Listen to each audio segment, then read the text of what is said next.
Ethan Pierce stands in the dusty construction trailer, contract trembling in his hands. The foreman who just hired him is 6'7" of pure muscle, with hands that could crush steel and eyes that see right through every lie Ethan's ever told himself. When those rough, calloused fingers brush his while taking back the clipboard, Ethan feels something he spent 24 years running from. Desire, raw and terrifying and absolutely undeniable. Before we dive in, comment where in the world you are watching from and don't forget to click subscribe. Ethan Pierce had exactly 3 things going for him as he stood outside the chain-link fence surrounding the Morrison construction site on that sweltering June morning. 1. He was desperate enough to take any job that paid in actual money instead of exposure or experience. 2. He had a college degree in architecture that was currently doing nothing except collecting dust and generating student loan interest. And 3. He was really good at pretending to be braver than he actually was. What he didn't have was any practical construction experience, any idea how to use the tools he'd watched YouTube videos about until 3 in the morning,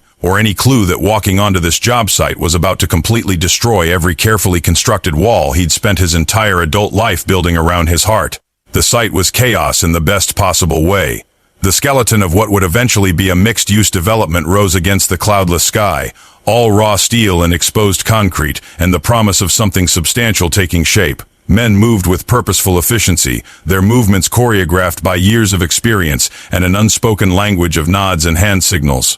The air smelled like sawdust and sweat and hot metal, and the soundtrack was power tools and shouted instructions in someone's radio playing classic rock just loud enough to be heard over the machinery. Ethan adjusted the 2 new hard hat he'd bought yesterday at Home Depot, tried to ignore how his hands were already sweating through his work gloves, and reminded himself that he was 24 years old, had survived 4 years of architecture school, and could absolutely handle 1 summer working construction to pay off the credit cards he'd maxed out after his dad kicked him out.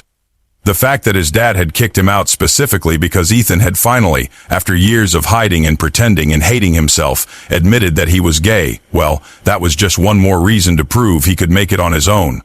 "You Pierce?" The voice came from behind him, deep and resonant enough that Ethan felt it vibrate through his chest before his brain processed the actual words. He turned, and every coherent thought he'd ever had immediately evacuated his head. The man standing 3 feet away was the most physically imposing person Ethan had ever seen in real life. He stood at least 6'7", with shoulders broad enough to block out the sun and arms that strained against the fabric of his sweat-dampened t-shirt in ways that suggested the fabric was fighting a losing battle. His skin was deep brown, gleaming with perspiration in the morning heat, and his head was shaved smooth, revealing a skull that was perfectly shaped and somehow made him look both more intimidating and more striking. But it was his eyes that really stopped Ethan's heart, dark brown, almost black, and currently fixed on Ethan with an intensity that made him feel like every secret he'd ever kept was suddenly visible on his skin. Ethan said, which was definitely not the confident introduction he'd practiced in his car. "Yes, I'm Ethan Pierce. I'm supposed to start today?" The corner of the man's mouth twitched, not quite a smile but close enough to suggest he found Ethan's nervousness either amusing or endearing. Ethan couldn't tell which and wasn't sure which option he preferred. "Isaiah Washington," the man said, extending a hand that was easily twice the size of Ethan's. "I'm the foreman on this project. You're the kid with the architecture degree who's never actually built anything, right? Kid." The word should have stung, should have made Ethan bristle with indignation because he was 24 and had a bachelor's degree, thank you very much. But the way Isaiah said it, with that hint of warmth underneath the obvious statement of fact, made it feel less like an insult and more like an observation. "I've built plenty of things," Ethan said, forcing his voice to stay steady as he shook Isaiah's hand. The man's grip was firm but not crushing, his palm rough with calluses that Ethan's soft, office-ready hands had never developed. "Just, digitally. On computers. With software." "Uh-huh." Isaiah released his hand, but his dark eyes stayed locked on Ethan's face in a way that made Ethan's skin feel too warm, too tight.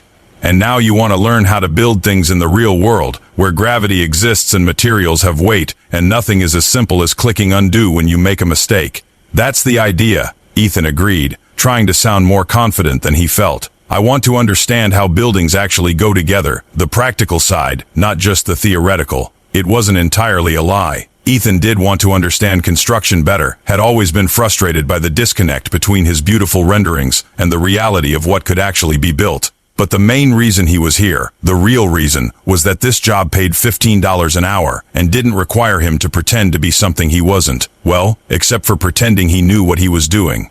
That particular pretense was going to be tested pretty immediately. Isaiah studied him for a long moment, and Ethan had the unsettling sensation of being evaluated in ways that had nothing to do with his construction skills or lack thereof. It felt like Isaiah was looking past the nervous kid in the 2 new work boots and seeing something deeper, something Ethan himself barely acknowledged. "All right," Isaiah finally said, "here's how this works. You're going to spend your first week doing grunt work, hauling materials, cleaning up, learning where everything is, and how we organize the site. You're going to watch, listen, and ask questions when you don't understand something, which will be often. You're not going to touch power tools until I'm convinced you won't lose a finger. And you're definitely not going to pretend you know how to do something when you don't, because that's how people get hurt." "Clear?" "Crystal," Ethan said, relief flooding through him. Grunt work he could handle. Watching and learning was basically what he'd spent 4 years of college doing. "Good." Isaiah turned and started walking toward the construction trailer, clearly expecting Ethan to follow. "Come on, I'll show you where to store your gear and introduce you to the crew." Ethan fell into step behind him, trying not to stare at the way Isaiah moved. All controlled power and confidence that came from a body that knew exactly what it was capable of. The man was built like someone who'd spent years doing hard physical labor, every muscle defined and purposeful, and watching him navigate the construction site with easy grace made something flutter low in Ethan's stomach. "Stop it," he told himself firmly. "You're here to work, not to develop a completely inappropriate crush on your extremely intimidating boss, who is way out of your league and probably straight anyway, and definitely not interested in the skinny architecture grad who looks like a strong breeze could knock him over." The construction trailer was blessedly cool compared to the growing heat outside, a window unit working overtime to keep the interior at something approaching comfortable. Isaiah gestured to a row of lockers against one wall. "You can use that one," he said, pointing to an empty locker near the end. "Keep your personal stuff locked up, don't leave anything valuable on site overnight, and make sure you're wearing your hard hat and safety glasses at all times when you're outside this trailer. We haven't had a serious injury on one of my sites in 3 years, and I intend to keep it that way." "Got it," Ethan said, stowing his backpack in the locker and making a mental note of the combination lock he'd brought. "Hard hat, safety glasses, don't do anything stupid."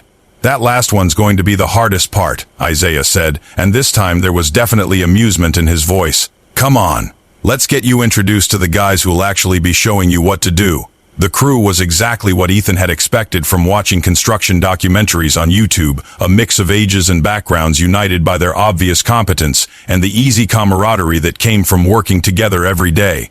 There was Miguel, the lead carpenter who had arms like tree trunks and a smile that suggested he found the entire world generally amusing. There was James, younger than the others but clearly skilled, who handled the electrical work with a precision that made Ethan's architectural brain appreciate the attention to detail. And there was Andre, the plumber who looked like he could have been a linebacker, and who greeted Ethan's introduction with a firm handshake and a nod that suggested he'd wait to pass judgment until he saw how Ethan handled the actual work. But it was Isaiah who dominated Ethan's awareness, Isaiah whose presence seemed to fill whatever space he occupied, Isaiah whose voice cut through the construction noise like it had its own frequency that Ethan's brain was specifically tuned to receive. "All right, Pierce," Isaiah said after the introductions were complete. "Let's see if those architecture school muscles can handle some real work. Miguel needs help hauling lumber from the supply shed to the second floor. Think you can handle that?" Ethan looked at Miguel, who was already heading toward a large pile of 2x4s, and then back at Isaiah. "Sure. How hard can it be?" The answer, it turned out, was very. By lunchtime, Ethan's arms were shaking, his shoulders ached in ways he didn't know were possible, and he was pretty sure he'd sweated through his shirt at least twice. But he'd also successfully helped Miguel move what felt like an entire forest worth of lumber, learned the difference between a dozen different types of nails, and started to understand the rhythm of the construction site. He'd also become acutely aware of how often Isaiah checked on him. The foreman seemed to have an endless list of things requiring his attention, bouncing between the different work areas, solving problems, and keeping the entire operation running smoothly. But he kept circling back to wherever Ethan was working, ostensibly to check on progress, but always managing to include a quick assessment of whether Ethan was handling the work okay. It should have felt like micromanaging. Instead, it felt like being watched over, protected even, and Ethan wasn't sure how he felt about that. At lunch, the crew gathered in whatever shade they could find. everyone sprawling on stacks of materials or the ground, pulling out lunchboxes and water bottles, and generally looking like they did this every day, which of course they did. Ethan found a spot on a stack of plywood sheets, trying to will his trembling arms to steady enough that he could actually eat the sandwich he'd packed that morning. Isaiah appeared beside him with the same silent approach that seemed to be his trademark, and suddenly the plywood stack felt a lot smaller than it had a moment ago. "How you holding up?" Isaiah asked, settling onto the plywood with a grace that shouldn't have been possible for someone his size. "Great," Ethan lied, then immediately winced. "Okay, my arms feel like they're going to fall off, and I'm pretty sure I'm going to have bruises in places I didn't know could bruise. But I'm still standing, so I'm calling that a win." Isaiah's mouth quirked into something that was almost definitely a smile. "First day's always the hardest. Your body'll adjust." "Promise?" Ethan asked, then immediately regretted the hint of pleading in his voice. "Promise." Isaiah took a long drink from his water bottle, and Ethan tried very hard not to stare at the way his throat moved as he swallowed. "You did good this morning. Better than I expected, honestly. A lot of college kids show up thinking they know everything, and then quit before lunch when they realize how hard the work actually is." The praise made something warm bloom in Ethan's chest. "I'm not a quitter," he said, surprised by how much he meant it. "My dad always said I was too stubborn for my own good." Something flickered across Isaiah's face, too quick for Ethan to interpret. "Yeah? What else did your dad say?" The question was casual enough, but something in Isaiah's tone suggested he was actually interested in the answer, not just making conversation. Ethan hesitated, unsure how much truth to offer, then decided that after the morning he'd had, he was too tired to maintain his usual careful editing of his life story. "That I was wasting my time with architecture school," Ethan said, staring at his sandwich instead of at Isaiah. "That I should have done something practical, like business or finance. That spending all my time drawing buildings that would never get built was just another way of avoiding real work." "Sounds like your dad's kind of an ass," Isaiah said bluntly. Ethan let out a surprised laugh. Yeah, he is." He took a bite of his sandwich, chewed, swallowed, and found himself continuing. "We're not really talking anymore. Haven't been for a few months now." He waited for the inevitable questions, the prying into why, the judgment or pity or awkward attempts at sympathy. But Isaiah just nodded, like family complications were a completely normal part of life that didn't require explanation or fixing. "Well," Isaiah said after a moment, "for what it's worth, I don't think you're wasting your time. Architecture's important. Somebody's got to design these buildings before we can build them, and understanding how they actually go together is going to make you a better architect." It was such a simple statement, such an obvious truth, but hearing it from Isaiah, from this man who actually built things for a living, and whose opinion suddenly mattered way more than it should, made Ethan's throat tight with unexpected emotion. "Thanks," he managed. "That means a lot." They sat in comfortable silence for a while, eating their lunches and watching the rest of the crew do the same. Miguel was telling some elaborate story that had James and Andre laughing, their voices carrying across the construction site. The radio someone had brought out was playing something old and soulful, all bass and brass that seemed to fit the rhythm of the day. Ethan snuck glances at Isaiah when he thought the man wasn't looking, taking in details he hadn't had time to notice during the busy morning. The way sweat had left tracks through the construction dust on his skin, the faint scar above his left eyebrow, the surprising grace of his hands as he unwrapped his own sandwich, the way he seemed completely comfortable in his own skin, in his body, in his place in the world, with a confidence that Ethan had spent his entire life trying to fake. And then Isaiah turned his head and caught Ethan staring, and for a moment their eyes locked and something passed between them that Ethan couldn't name but definitely felt, like electricity in the air before a storm. "You got questions," Isaiah said, and it wasn't really a question. "About 1,000,000, Ethan admitted. "But I don't want to be that annoying new guy who won't shut up." "Better to ask than to pretend you know and fuck something up," Isaiah said. "So ask." So Ethan did. He asked about load-bearing walls and why certain materials were used in certain applications and how Isaiah knew when something was level just by looking at it. He asked about the timeline for the project and what happened when weather delayed things and how they coordinated between the different trades to keep everyone working efficiently. And Isaiah answered every question with patience and detail, sometimes standing up to demonstrate something with his hands, sometimes sketching rough diagrams in the construction dust on the plywood. He talked about how buildings breathed, how materials expanded and contracted with temperature and humidity, how every choice in the construction process affected everything that came after it. It was the best conversation about building Ethan had ever had, better than any of his architecture school lectures, because it came from someone who actually did this work every day, who understood it not as theory but as lived experience. By the time Isaiah called everyone back to work, Ethan had forgotten about his aching muscles and sweaty clothes and the blisters he could feel forming on his palms. All he could think about was how much he wanted to learn from this man, how much he wanted to earn Isaiah's respect, how much he wanted to hear that deep voice say, "Good job," in that way that made Ethan's whole chest feel warm. The afternoon was more of the same, hauling materials and cleaning up and watching the skilled tradesmen work their magic, transforming raw materials into something solid and permanent. Ethan's body protested every movement, but he pushed through it, determined not to be the weak link, determined to prove that he belonged here. And through it all, he remained hyper-aware of Isaiah's presence, the foreman's voice cutting through the construction noise, his massive form moving through the site with purpose and authority. Every time Isaiah checked on Ethan's progress, every time their eyes met across the work site, every time Isaiah's hand brushed Ethan's arm to point something out or correct his grip on a tool, Ethan felt that same electric charge, that same flutter low in his stomach that he absolutely should not be feeling for his boss. By the time Isaiah called an end to the workday at 5, Ethan was exhausted in ways he'd never experienced.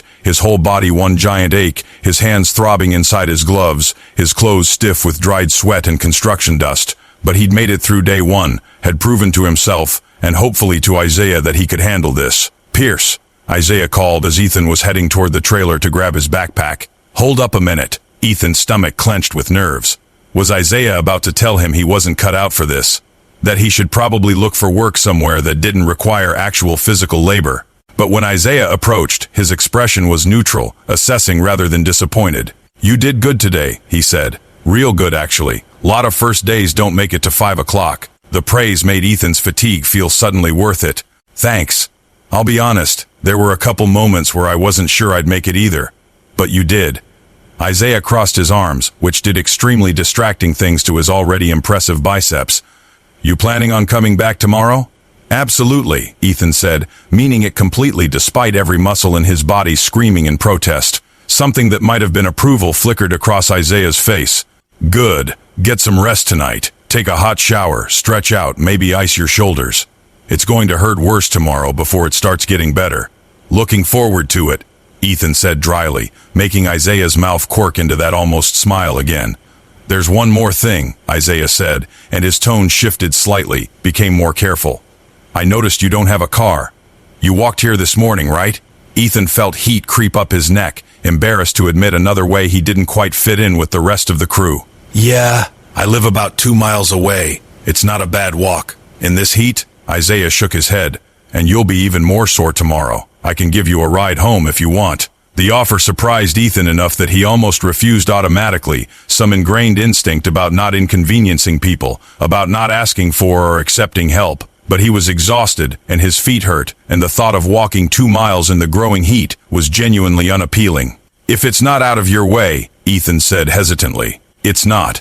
Isaiah jerked his head toward the parking area. "Come on, let's get you home." Isaiah's truck matched the man perfectly. Big and intimidating and somehow practical at the same time, a Ford F-25D that had clearly seen years of hard use but was meticulously maintained. Ethan climbed into the passenger seat, suddenly very aware of how small the cab felt with Isaiah's presence filling it, how the smell of sawdust and clean sweat was even more concentrated in the enclosed space. Isaiah started the engine, adjusted the air conditioning to blast cool air at both of them, and pulled out of the parking lot with the easy confidence of someone who'd driven this route 1,000 times before. "So," Isaiah said after a few minutes of silence, "what made you decide to work construction for the summer? Most architecture grads I know are fighting for internships at big firms, not asking for jobs hauling lumber." Ethan considered how much truth to offer and decided that after the day they'd had, after Isaiah had been nothing but straightforward with him, he owed the man honesty. "The internships don't pay enough to cover rent," he said bluntly. "And I'm kind of between living situations right now. My dad and I had a falling out, and I needed to move out pretty quickly, so I'm currently crashing in a friend's basement apartment and trying to save up enough to get my own place.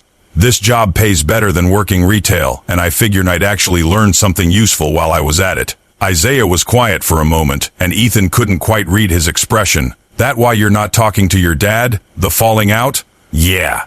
Ethan stared out the window, watching the familiar streets of the neighborhood pass by. "We disagreed about some pretty fundamental things. He made it clear I wasn't welcome in his house anymore, so I left. Must have been pretty serious, Isaiah observed, his tone neutral. Ethan's heart hammered against his ribs. This was always the moment of decision, when he had to choose between the truth and the easier lie, between risking judgment and maintaining his privacy. His default for the past 24 years had been to deflect, to keep that particular truth locked down tight.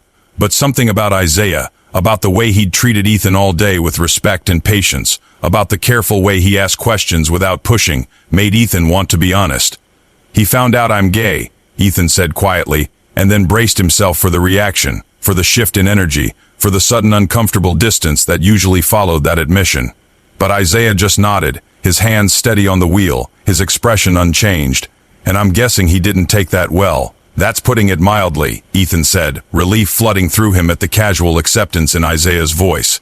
"Let's just say there were some words said that can't be unsaid, and we both decided it was better if I wasn't around. His loss," Isaiah said firmly. "And fuck him for making you feel like you had to leave." The blunt support made Ethan's throat tight. "Thanks," he managed. "Most people don't really know what to say when I tell them. Most people are idiots about things that don't fit in their neat little boxes," Isaiah said. "But you seem like a good kid, Pierce. Smart, hard-working, willing to learn. The rest of it doesn't matter." Ethan swallowed hard against the unexpected emotion welling up in his chest. He'd spent months bracing for rejection, for judgment, for the 1,000 small cuts that came from people who thought his existence was somehow wrong or shameful. To have Isaiah dismiss his sexuality as simply not mattering, to be reduced to his actual qualities rather than his identity, felt like a gift he hadn't known he needed. "Turn left at the next light," Ethan said, his voice rougher than normal. "My place is about halfway down the block." Isaiah made the turn, and Ethan directed him to the small house where his friend Connor lived, with the converted basement apartment that Ethan was currently calling home. It wasn't much, just a bedroom and tiny bathroom and a kitchenette that could charitably be called cozy, but it was his space, and it was safe, and that was enough for now. Isaiah pulled up to the curb and put the truck in park, but made no move to indicate Ethan should get out. Instead, he turned in his seat, fixing Ethan with that intense dark gaze that made Ethan feel simultaneously seen and studied. "Listen," Isaiah said slowly, like he was choosing his words carefully.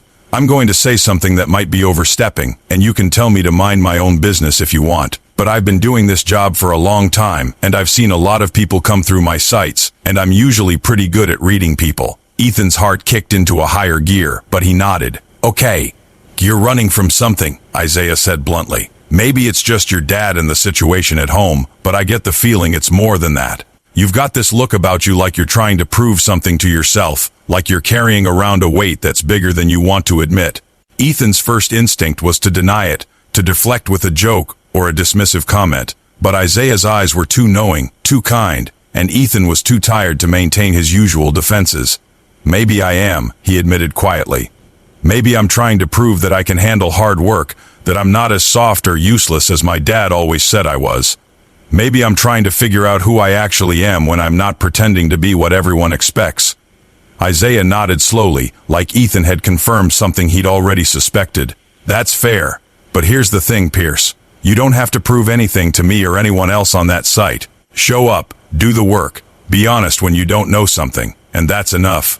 You're enough, exactly as you are." The words hit Ethan like a physical force, simple and true, and completely devastating in their sincerity. When had anyone ever told him he was enough? When had anyone looked at him, really looked at him, and decided that what they saw was worthy of respect without requiring him to change or hide or pretend? "Thank you," Ethan whispered, not trusting his voice to stay steady if he spoke any louder. Isaiah reached out, and for a heart-stopping moment Ethan thought he was going to touch him, but instead, Isaiah just gripped the steering wheel, his knuckles tight. "Get some rest. I'll see you tomorrow morning, 7 sharp." Ethan repeated, and forced himself to open the truck door and climb out, even though part of him wanted to stay in this space where he felt safe and seen and valued. He watched Isaiah drive away, the big truck disappearing around the corner, and only then did he allow himself to acknowledge what had been building all day, what he'd been determinedly ignoring even as it grew stronger with every interaction. He was attracted to Isaiah Washington, not just physically, though God knew that was present and potent and undeniable, but attracted to the whole man, to his confidence and competence, to his patience and perception, to the way he commanded respect without demanding it, to the gentleness that lived alongside his obvious strength. It was the worst possible thing Ethan could feel for his boss, for a man who was clearly straight and definitely not interested in his scrawny new employee and absolutely off limits for about 17 different reasons.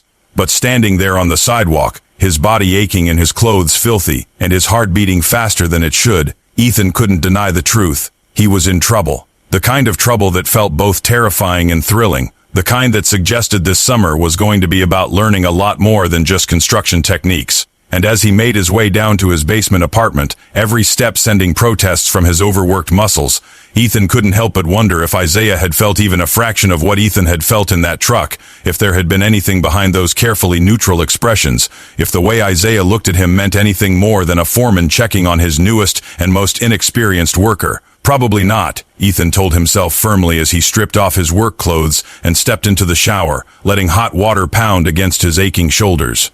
Isaiah was just being a good boss, making sure his employee was okay, giving him a ride home. Reading anything more into it was just Ethan's desperate loneliness and inappropriate attraction creating something out of nothing. But as he lay in bed that night, too sore to move, but too wired to sleep, Ethan couldn't stop replaying every interaction, every look, every moment when Isaiah's presence had made the air feel charged with possibility. Tomorrow, he promised himself.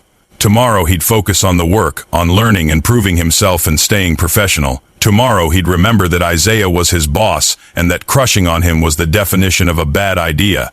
But tonight, just for tonight, he let himself imagine what it might feel like if Isaiah looked at him with something other than professional concern. Let himself wonder what those large calloused hands would feel like against his skin. Let himself fantasize about what Isaiah's deep voice would sound like saying his name with desire instead of assessment. It was a dangerous game to play, letting himself want something he couldn't have. But Ethan had spent so long denying himself, suppressing his desires, trying to be the person his father wanted instead of the person he actually was. Maybe, just maybe, he could allow himself this one private fantasy, this one secret desire that no one else would ever know about. And if his hand drifted south under the sheets, if he found himself thinking about broad shoulders and dark eyes and a voice that resonated in his bones, well, that was nobody's business but his own. Day 2 was exactly as brutal as Isaiah had promised. Ethan woke up unable to move without groaning, every muscle screaming in protest, his hands so sore he could barely grip his toothbrush. But he dragged himself out of bed, swallowed 3 ibuprofen, and showed up at the site at 6:55 because he'd be damned if Isaiah Washington thought he was a quitter. Isaiah was already there, of course, leaning against his truck with a coffee in one hand and that assessing look in his dark eyes as he watched Ethan approach. Ethan tried not to limp, tried to walk normally despite his protesting muscles, but he knew Isaiah saw right through the attempt at bravado. "Morning," Isaiah said, and there was something almost gentle in his voice. "How you feeling?" "Like I got hit by a truck," Ethan admitted, "but I'm here. That's what matters." Isaiah held out a second coffee cup that Ethan hadn't noticed. "Era, you look like you need this more than I do." Ethan took the cup with hands that trembled slightly from muscle fatigue, and when their fingers brushed in the exchange, he felt that same electric charge from yesterday. "Thanks. You didn't have to do that." "I know." Isaiah's eyes held his for a moment longer than necessary. "Come on, let's get you started on something that won't kill you today." The second day was gentler than the first, as if Isaiah had deliberately assigned Ethan tasks that required less physical strain. He spent the morning helping James with electrical work, which was more about watching and learning and handing over tools than actual heavy lifting.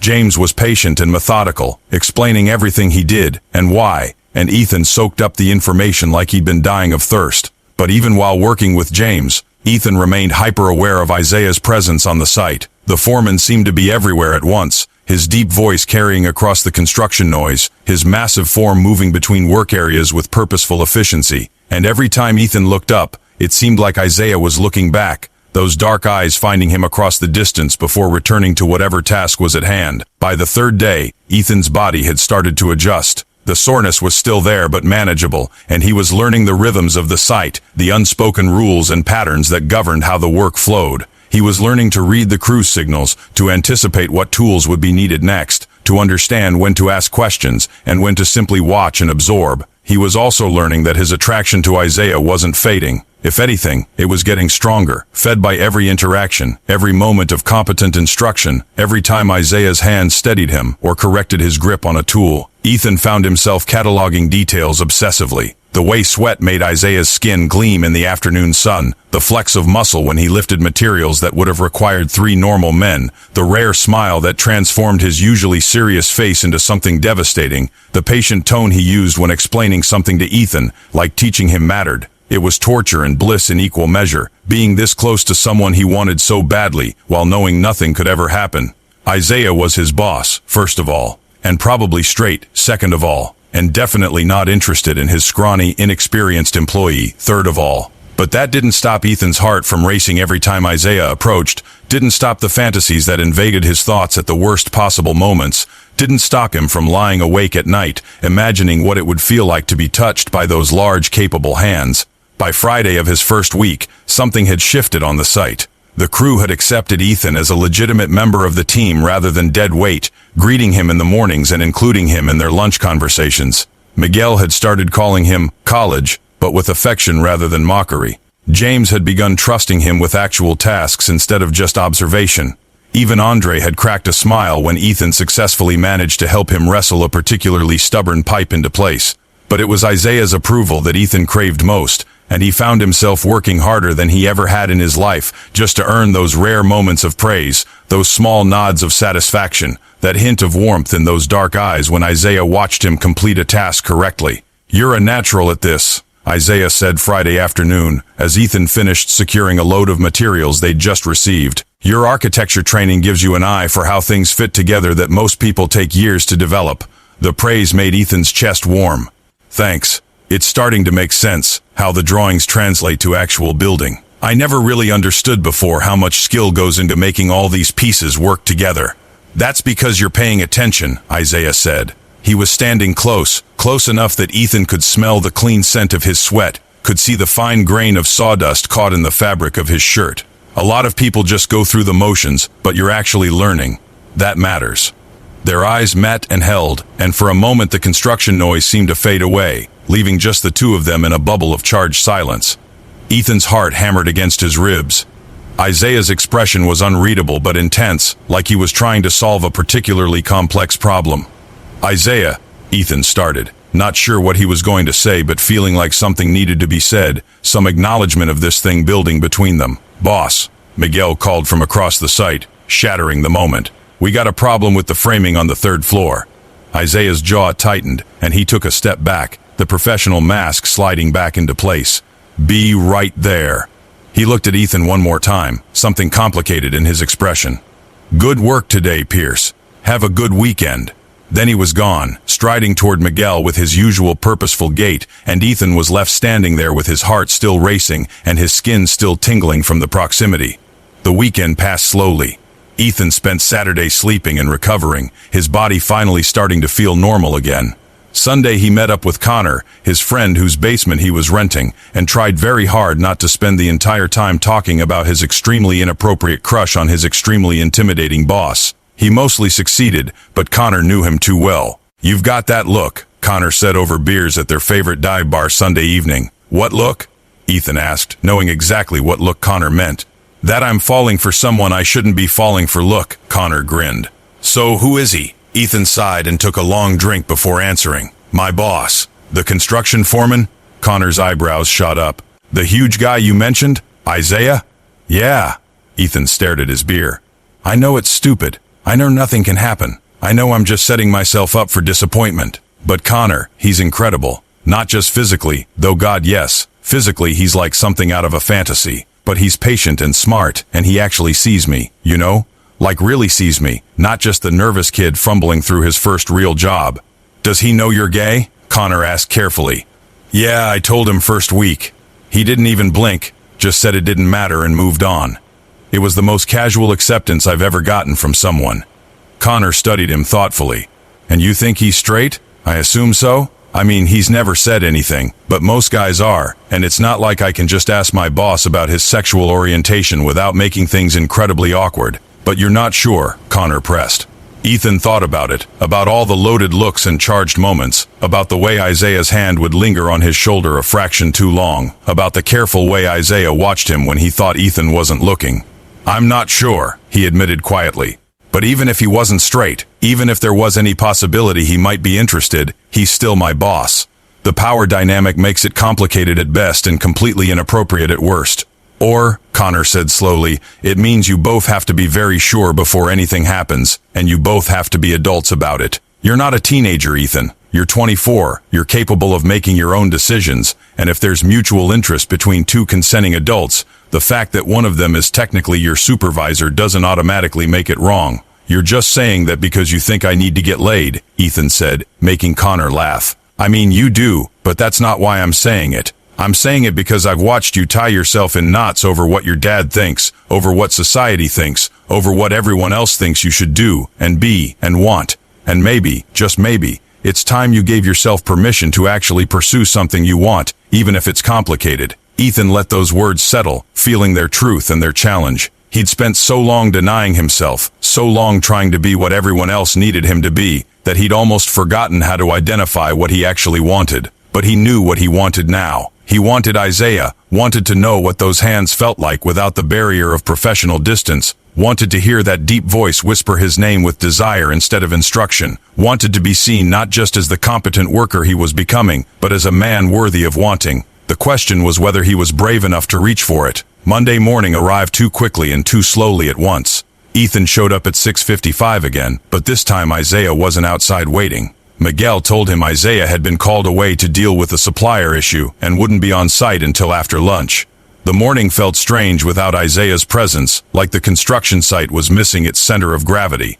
Ethan worked with Miguel on framing, learning how to properly measure and cut and secure the wooden bones of the building, but part of his attention was always tracking the parking lot, waiting for Isaiah's truck to appear. When it finally did, just after 1, Ethan's heart kicked into a higher gear. He watched from the second floor as Isaiah climbed out, talked briefly with Miguel, then scanned the site. When his eyes found Ethan standing at the open wall, something passed across his face, relief maybe, or satisfaction, or something warmer that Ethan didn't dare name. Isaiah made his way up to the second floor, navigating the construction carefully, and approached where Ethan was taking a water break. "Pierce," Isaiah said, and his voice did something to Ethan's insides. "How's it going?" "Good. Miguel's been teaching me framing. I think I'm actually getting the hang of it." "Good." Isaiah moved closer, ostensibly to inspect Miguel's work, but it brought him close enough to Ethan that their shoulders almost touched. "Listen, I need to talk to you about something. You got a minute after work today?" Ethan's stomach flipped. "Yeah, of course. Is something wrong?" "No." Isaiah's expression was carefully neutral. "I just want to discuss something with you, privately." The word privately sent a shiver down Ethan's spine. "Okay, sure. Good. Meet me at my truck when we wrap up." The rest of the afternoon was torture. Ethan's mind spun through 1,000 possibilities, ranging from Isaiah firing him for incompetence to Isaiah somehow knowing about Ethan's completely inappropriate attraction and needing to establish boundaries. By the time 5 o'clock rolled around, Ethan was a bundle of nervous energy. He made his way to Isaiah's truck with dread and anticipation warring in his gut. Isaiah was already there, leaning against the driver's side door with his arms crossed, and when he saw Ethan approaching, something shifted in his expression. "Get in," Isaiah said quietly. "Let's talk somewhere with less audience." Ethan climbed into the passenger seat, his heart pounding. Isaiah got in the driver's side, started the truck, and pulled out of the parking lot without saying where they were going. They drove in silence for several minutes, and Ethan's anxiety ratcheted higher with each passing block. Finally, Isaiah pulled into a small park, nearly empty on a Monday evening, and parked under a large tree that provided shade from the late afternoon sun. He turned off the engine and sat for a moment, his hands gripping the steering wheel like he was trying to decide how to start. "Isaiah," Ethan said quietly, unable to take the silence any longer. "If I did something wrong, just tell me. If you need to fire me, I understand. Just please don't drag it out."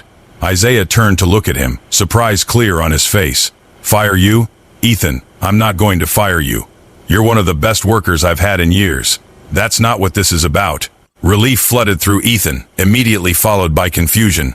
"Then what is it about?" Isaiah took a deep breath, and Ethan had never seen him look uncertain before. "It's about the fact that I can't stop thinking about you. It's about the fact that I look for you every time I come onto the site. It's about the fact that I've been finding excuses to check on your work, to touch your shoulder, to stand close enough to smell your shampoo. It's about the fact that I'm your boss and I'm supposed to be professional, but I'm sitting here thinking things about you that are anything but professional." Ethan's brain short-circuited. He stared at Isaiah, trying to process the words, trying to reconcile them with reality. "You're thinking about me?" "Constantly," Isaiah said roughly. "And I know I shouldn't be. I know all the reasons this is a bad idea. But Ethan, I need to know if I'm alone in this, because the way you look at me sometimes, the way you respond when I'm near you, it makes me think maybe I'm not." "You're not," Ethan whispered. "You're definitely not alone in this." Isaiah's eyes darkened. "You understand what you're saying? You understand what this means?" "I understand that I've been fantasizing about you since day one," Ethan said, finding courage in Isaiah's confession. "I understand that every time you touch me, even casually, I feel it everywhere. I understand that I want you in ways I've never wanted anyone, and it scares me because I don't know what I'm doing, but I know I don't want to keep pretending this isn't happening." "You've never been with a man," Isaiah said, and it wasn't a question. "I've never been with anyone," Ethan admitted, heat flooding his face. "I'm 24 and I've never even been kissed properly. My dad made it very clear that being gay was unacceptable, so I spent my whole life hiding it, denying it, trying to be what he wanted. And now I'm finally free to be myself, but I don't even know where to start." Something fierce and protective flashed across Isaiah's face. "If we do this," he said slowly, "if we cross this line, I need you to understand some things. First, your job is secure regardless. If you decide tomorrow you regret this, if you want to keep things professional, nothing changes in how I treat you at work. Second, I'm not going to rush you or push you or expect anything you're not ready to give. And third, if I'm going to be your first, I'm going to be your first. I'm going to make damn sure it's everything it should be." Ethan's breath came faster. "You want to be my first?" "I want to be your everything," Isaiah said bluntly. "But we start with first and see where it goes. So I'm asking you straight out, Ethan. Do you want this? Do you want me to show you what it feels like to be with someone who sees you and wants you exactly as you are?" Every rational thought in Ethan's head screamed that this was too fast, too risky, too complicated. But every other part of him, the parts that had been locked down and denied for so long, screamed yes with an intensity that drowned out caution. "Yes," Ethan said. "God, yes, Isaiah. I want this. I want you." Isaiah moved so fast Ethan barely registered it before he was being pulled across the bench seat, Isaiah's large hands gentle but firm as they positioned Ethan half in his lap. Their faces were inches apart, and Ethan could feel Isaiah's breath warm against his lips. "Last chance to change your mind," Isaiah murmured. "Kiss me," Ethan breathed. "Please." Isaiah's mouth captured his, and Ethan's entire world exploded into sensation. The kiss was gentle at first, almost tentative, as if Isaiah was giving him time to adjust. But when Ethan made a soft sound of need and pressed closer, Isaiah deepened the kiss, his tongue sliding against Ethan's in a way that made Ethan's toes curl in his work boots. Ethan had imagined kissing 1,000 times, but nothing in his imagination compared to the reality of Isaiah's mouth on his, the perfect pressure and heat and wetness. The way Isaiah's hand cradled the back of his neck while his other arm banded around Ethan's waist, holding him steady. Ethan's hands found their way into Isaiah's shirt, clutching the fabric like a lifeline as the kiss went on, stealing his breath and his thoughts and his last remaining defenses. When they finally broke apart, both breathing hard, Ethan felt dizzy with want and wonder. "Oh," he managed. That was. "Yeah," Isaiah agreed roughly, his eyes blazing as he looked at Ethan. "It really was." They stared at each other, the cab of the truck suddenly feeling too small and too charged. Isaiah's thumb traced Ethan's jawline, the touch feather-light but sending shivers through Ethan's whole body. "Your place or mine?" Isaiah asked quietly. "Because we need to finish this conversation somewhere with more privacy and fewer windows." "Yours," Ethan said immediately. His basement apartment was fine for sleeping, but he couldn't imagine bringing Isaiah there, couldn't imagine their first time being in that cramped space. "If that's okay. More than okay." Isaiah kissed him again, quick and hard, then gently moved Ethan back to the passenger seat. "Hold on to that feeling. We'll be there in 10 minutes. The drive to Isaiah's place was the longest 10 minutes of Ethan's life. His body hummed with anticipation and nervousness in equal measure. Isaiah kept one hand on the wheel and the other reached across to rest on Ethan's thigh, the touch casual but possessive, reassuring and inflaming all at once. Isaiah's house surprised Ethan. He'd expected something bachelor basic, but the small bungalow was well maintained and clearly lived in, with actual furniture and decorations that suggested Isaiah cared about his space. It felt like a home, not just a place to sleep. "Make yourself comfortable," Isaiah said as they entered, and Ethan caught the slight nervousness in his voice, the reminder that this was new territory for both of them in different ways. "Isaiah," Ethan said, turning to face him. "I'm nervous." "I know." Isaiah crossed to where Ethan stood, his presence overwhelming in the best way. Me too, if I'm honest. You're nervous? Ethan couldn't hide his surprise. I want this to be perfect for you, Isaiah said simply. I want your first time to be with someone who treats you right, who takes their time, who makes sure you feel good and safe and wanted. That's a lot of pressure. The honesty of it, the vulnerability beneath Isaiah's confident exterior, made Ethan's chest ache with affection. He stepped closer, bridging the distance between them. It's already perfect because it's you. Isaiah's eyes darkened, and then his hands were in Ethan's hair, and they were kissing again, deeper this time, more urgent. Isaiah walked them backward toward what Ethan assumed was the bedroom, never breaking the kiss, his hands roaming Ethan's back and sides, learning his body through his clothes. They tumbled onto Isaiah's bed, a king size that made Ethan feel small but safe as Isaiah covered him with his larger frame. The weight of him was incredible, grounding and arousing all at once. Isaiah braced himself on his forearms, keeping most of his weight off Ethan while still pressing them together from chest to hips. Tell me what you want, Isaiah murmured against Ethan's mouth. Tell me what you've imagined. Everything, Ethan admitted breathlessly. I want everything with you. I want to know what it feels like to be touched, to be wanted, to be filled by someone who cares about me. Isaiah groaned, the sound vibrating through both their bodies. We'll get there, I promise. But first, I'm going to take my time learning every inch of you. I'm going to make you feel so good you forget every moment of loneliness you've ever had. And when you're begging me for more, when you're ready, then I'll give you everything. True to his word, Isaiah took his time. He undressed Ethan slowly, reverently, pausing to kiss and touch each newly revealed piece of skin. Ethan's work-hardened body, lean and starting to show definition from 2 weeks of physical labor, seemed to fascinate Isaiah, whose hands traced muscles with appreciation. Beautiful, Isaiah murmured, his lips following the path his hands made. You're so damn beautiful, Ethan. Ethan had never felt beautiful before, had always felt too thin, too pale, too everything, and not enough all at once. But under Isaiah's gaze, under those careful hands and worshipful mouth, he felt desired in a way that made his chest tight with emotion. When Isaiah finally removed his own clothes, Ethan's breath caught. The man was magnificent, all-powerful muscle and smooth skin, and when Ethan saw the evidence of Isaiah's desire, thick and hard and impressive, his nervousness spiked. It's okay, Isaiah said softly, reading his expression. We go slow. I'll make sure you're ready. Trust me? I trust you, Ethan said, meaning it completely. What followed was an education in pleasure Ethan had never imagined. Isaiah touched him everywhere, learning what made him gasp, what made him arch, what made him whimper with need. His hands were rough with calluses but infinitely gentle, and when his mouth joined the exploration, Ethan thought he might actually die from sensation.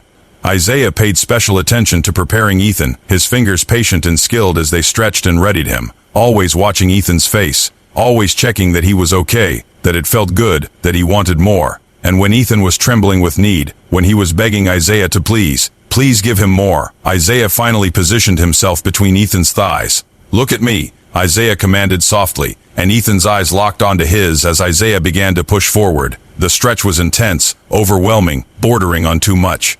Ethan gasped, his hands flying to Isaiah's shoulders, nails digging in as his body adjusted to the intrusion. Breathe, Isaiah coached, holding perfectly still. Just breathe through it. Your body knows what to do. Just let it adjust. Ethan focused on breathing, on relaxing, on the feeling of Isaiah's solid presence above him and inside him. Slowly, the burn faded, replaced by a feeling of fullness that was strange and perfect and absolutely right. Okay, Ethan managed. Okay, you can move. Isaiah moved slowly, carefully, watching Ethan's face for any sign of discomfort. The sensation was overwhelming, pleasure and intensity, and a connection that went beyond just physical. This was intimacy, real intimacy, the kind Ethan had been craving his whole life without knowing how to name it. You feel incredible, Isaiah said roughly. Perfect, like you were made for this, made for me. The words, the emotion behind them, combined with the physical sensations pushed Ethan higher. When Isaiah's hand wrapped around Ethan's arousal, stroking in rhythm with his movements, Ethan's vision went white with pleasure. Isaiah, he gasped. I can't. Let go, Isaiah encouraged. I've got you. Let go for me, Ethan. Ethan shattered, crying out as pleasure crashed through him in waves so intense he could barely breathe. Through the haze, he felt Isaiah follow him over the edge, felt the warmth and the way Isaiah's whole body shuddered with his release, heard his name torn from Isaiah's throat like a prayer. They collapsed together, breathing hard, sweat slicked and trembling. Isaiah carefully withdrew and immediately pulled Ethan against his chest, holding him close as the aftershocks faded. "You okay?" Isaiah asked softly, his hand stroking Ethan's hair. "I'm perfect," Ethan said, and meant it completely. That was everything. "For me too," Isaiah admitted.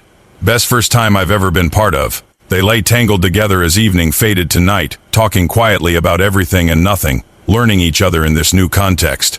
Isaiah told him about growing up in foster care, about finding his purpose in building things, about the satisfaction of watching structures rise from nothing. Ethan talked about his complicated relationship with architecture, about wanting to create beauty but struggling with the elitism of the profession, about feeling torn between the practical and the aesthetic. "You don't have to choose," Isaiah said eventually. "You can be both. You can design buildings and understand how to build them. That combination is rare and valuable."